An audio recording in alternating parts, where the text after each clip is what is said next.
Matematik tahun 1 muka surat 77. Aktiviti 3.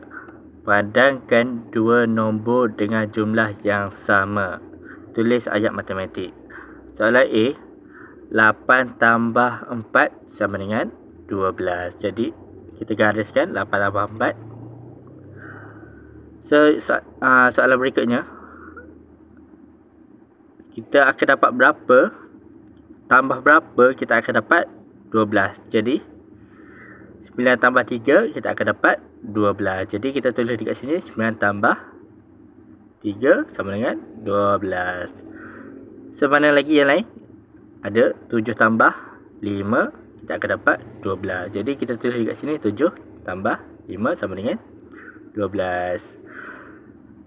So yang terakhir adalah 6 tambah 6. Jadi kita tulis dekat sini 6 tambah 6 sama dengan 12. Soalan B.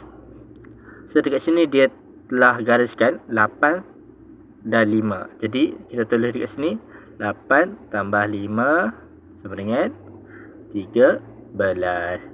Dan yang mana lagi nombor dalam ni apabila kita tambahkan akan dapat 13. Jadi jawapannya adalah 9 tambah 4. Jadi kita tulis dekat sini 9 tambah 4 sama dengan 13. So yang terakhir adalah yang ni. 7 tambah 6 7 tambah 6 sama dengan 13. Soalan C pula. So dia telah gariskan dekat sini 6 tambah 8. Jadi kita tulis dekat sini 6 tambah 8 sama dengan 14. Jadi yang mana lagi dalam ni apabila kita tambahkan kita akan dapat nilai 14. Jadi kita akan dapat 7 tambah 7 sama dengan 14. Jadi kita tulis dekat sini 7 tambah 7 sama dengan 14. Dan yang terakhir adalah 9 dan 5. Jadi kita tulis dekat sini 9 tambah 5 sama dengan 14.